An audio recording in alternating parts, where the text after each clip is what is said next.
Hi there, I'm Willem for Solar Intelligence, today discussing the sensitive subject of budgeting for your solar system. I'm sure you've heard some heated debates around expensive inverters and cheaper inverters. Some say that the expensive inverters are not worth the money. Some say that cheaper inverters is junk, you can't use that.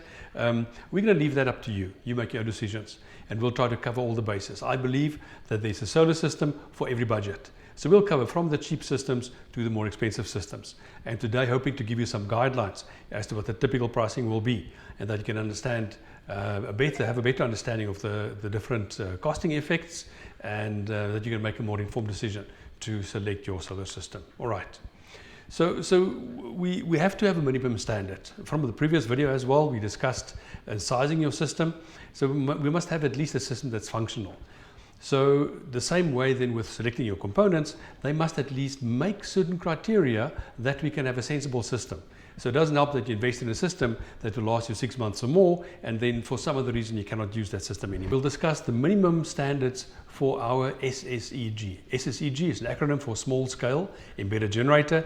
That's just the formal acronym for solar systems as you and I know it. All right.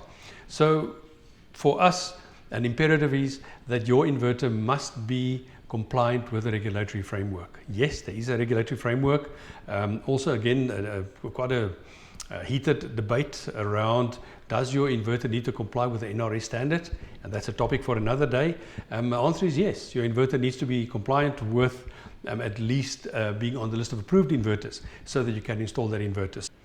Then secondly, we say the inverter must be bidirectional. Bidirectional means it must be able to use power from the grid to charge the battery. Obviously, if you need to charge the battery, you can use a grid for that. And then the opposite of that, if you've got excess solar power, PV power, remember PV, photovoltaic, you've got excess PV power in the day, that you can feed excess power back into the grid and get some credit for that. With that, the bidirectional functionality needs to bring some other intelligence to the solution as well. That should you have non-essential loads, the heavy loads that we've discussed in the previous videos as well, typically the geyser and the stove, underfloor heating, air conditioners, things like that, that you would connect them before the inverter, upstream of the inverter. And then if your inverter were to feed power back into the grid, then you can power the non-essential loads, also with PV power, which can bring additional savings. And that's actually where the savings really matter. And then part of that, there must be some dynamic feed-in control. So if you feed in power to the grid, there must be a way to control that. In some municipalities, most here in Gauteng, one is not allowed to actually feed energy back into the grid. So your inverter must be controllable, that you can control that feed-in. And also if you were to feed into your non-essentials upstream of the inverter, there must be a way to control the load, or rather the feed-in, that you don't feed in beyond your non-essential loads. All right, so 3 requirements for the inverter itself. All right, and then discussing again the solar system itself. So we know now what we need to expect from the inverter. What do we need to expect from the system? And we believe we want 2 things from our solar system. Obviously, we want to save a bit of money, so we must have solar panels. So there must be a PV generator, a collection of solar panels, and also you need to have a battery with some backup.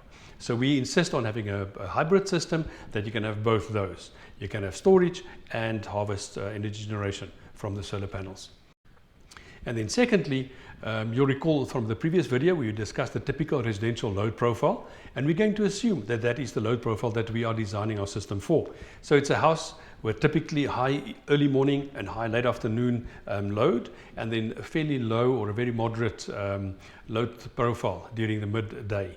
That obviously has its own impact. Watch the previous video if you've missed that one. And then we're going to discuss 3 budgetary positions. We're going to discuss the cheaper entry-level inverters. Obviously, they come with a bit more risk when it comes to mean time between failures. But we'll discuss the entry-level inverters, or look at the pricing for entry-level inverters. We'll look at the mid-range inverters, hybrid inverters. There are some reasonably priced inverters currently in the market, and so far so good. They promise to be quite reliable. And then also the top-end inverters. So what we're going to do now is we're going to look at the minimum standard that we want for all 3 of those subsystems. So remember the 3 subsystems. We've got the PV generator, we've got the storage system or the battery, and then we've got the inverter. We already mentioned for the inverter what we need. So we want regulatory compliance, we want bidirectional capabilities of the inverter, and we want to be able to control the feed-in beyond a certain point. That's the minimum requirement for the inverter. Then for the battery subsystem, at least a 10-year guarantee. This is a lithium-ion battery, obviously. So we just discussed lithium-ion batteries. We don't. I don't believe that lead-acid batteries has a place in the market anymore. The costing and the lifetime of the lead-acid batteries just doesn't warrant them having a place in the market anymore. So we're talking about minimum requirement for the battery system, a subsystem, at least a 10-year warranty, lithium-ion battery. And then in the warranty of the battery, there must be mentioned and some parameters for the depth of discharge of the battery and then the defined cycles. Some of the battery warranties are very brave, or the brochures are very brave in saying unlimited cycles or 6,000 cycles with a 90% depth of discharge. But if you read the warranty documents, there's nothing in the warranty about depth of discharge and nothing about cycles. So one wonders that if you get to the point where the battery doesn't perform anymore and you were to submit the warranty claim, if there might be some pushback and comeback on your claim talking about depth of discharge and about the amount of the defined cycles. So again, for the battery requirement, 10-year warranty, defined depth of discharge and defined cycles in the warranty document. And then lastly, the PV generator. There we use tier 1 manufacturers. Many people talk about tier 1 panels. The panel is not tier 1. The tier 1 rating does not say much actually about the panel. It just says about the bankability of the manufacturer. So obviously it must be from a manufacturer that has the balance sheet to be able to support all the products that they've sold. And if it's a proper company that has that balance sheet, then one can accept that they will be making decent solar panels. All right. So that is the minimum standard that we have used to select our components. So we're going to introduce a new term now. We call it specific cost. And the specific cost is basically the cost per kilowatt of the system of the 3 different budgetary positions we're talking about. So we'll give you a typical specific system cost for a budget system, mid-range system, and then the top-end system. All right, so what does specific cost mean? Specific cost mean that if you have a 5 kilowatt system, we use that as an example, what will the cost be per kilowatt? So if you don't want a 5 kilowatt system, but you want a 3 kilowatt system, well then 3 times the cost per kilowatt will give you the cost for a 3 kilowatt system. Or if you want an 8 kilowatt system, it's 8 times the cost per kilowatt for the 8 kilowatt system, and then you can calculate the cost of that. It's not really that accurate, but it's at least something to work with. The smaller the system is, the more expensive it gets per kilowatt, purely because the smaller systems are not as popular as the bigger systems, and therefore the cost per kilowatt is slightly higher. But at least we're going to get some numbers that we can work with. All right. And then again, I mentioned a 5 kilowatt system. Now, what is that 5 kilowatts? Is that 5 kilowatts of inverter power, or 5 kilowatt peak of PV power on the roof, or 5 kilowatt hour battery capacity? All right. So we always use the term balanced system. Now, balanced system means the ratio between the inverter capacity, the battery capacity, and the PV generator capacity needs to be in the right ratio to make sure that the system doesn't waste energy, and also that you don't end up being energy starved. And that discussion around that is in our previous video, how to size your system. So if you would like a bit more detail on that, then maybe just quickly go back to that video and get your mind around that. So we talk about the balanced system. With a balanced system, the panels have 2 functions. The panels need to charge the battery during the day, when the sun's shining obviously, and at the same time the panels need to keep the house going. So whatever's connected to the inverter during the day, the solar panels must provide that energy, have excess available to also charge the battery. All right, so we're going to talk about specific cost now. So the first budget, or the first system we're looking at, is the budget entry-level system. So typically a system making the requirements as we have specified earlier. A budget entry-level system making those standards will cost you roughly 64,500 Rand. This is now in October 2023.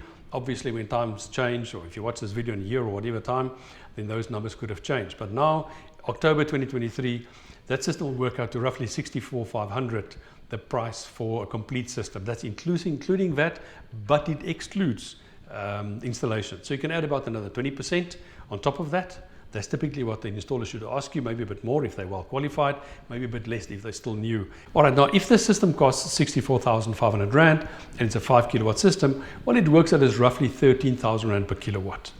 Then going to a mid-range system, again making the criteria, will cost you roughly 80,000 Rand. That works out to 16,000 Rand per kilowatt. Now that is roughly 25% more expensive than the entry-level system. So you pay quite a bit to jump from the entry-level systems to the mid-range systems. And then if you go to the top-end systems, the cost of the system will be roughly 92,000 Rand, which works out to roughly 18,000 Rand 500 per kilowatt. That's another 15% more expensive than the mid-range system. So I hope those numbers make sense to you and you can use that. Remember, that is VAT inclusive, but it excludes the installer price. All right, if that is still a bit heavy for your budget and you need another way to make the system work for you, well, you can also do a phased install. And yes, if you choose your components right, it is possible to install your system in phases. So the two phases typically is you can either install a UPS, and remember from previously, a UPS is an uninterruptible power supply, meaning storage but no panels, or you can start with a grid tie system, which is solar panels but no battery. So if you have solar panels but no battery, you can make some savings or enjoy some savings, but you don't have any backup. So again, using those three budgetary positions, the budget, mid-range and top end, we've got the system cost. If you were to do a UPS with each of those three budget positions, you'll see that the system cost is roughly, the UPS cost is roughly 70%, between 65 and 75% of the cost of the system will be used in putting up your UPS system. But remember, with the UPS system, you've got storage, but you've got no savings. The system won't have any return on investment. It's only for convenience. If you were to start with a grid tie system, we only do that calculation for the mid-range and the top-end solutions, as most of the budgetary entry-level systems cannot operate without a battery. So with the mid-range and the top-end, roughly between 55 and 60% of the cost of the system will go into putting up a grid tie system. So if you decide to start off with a grid tie system, well, budget 60% or 55% of the cost of the system. You can install the system, and then when you've saved a bit of money, you can then add the battery and upgrade the system to then be a fully fledged hybrid system. And obviously the same with the UPS. Start with the battery, save a bit of money, and later add the solar panels to end up with a complete hybrid system. All right. Hope you enjoyed this video and this short discussion. You know what to do with the thumbs and the bells. If you want to be notified of the next video that we'll be releasing, the next three in the series will be how to select your inverter, how to select your battery, and how to select your solar panels. More detail on that, and they will name and shame and make our suggestions as what we see the ways forward. All right, thank you for watching our videos. See ya. We love the earth, it is our planet.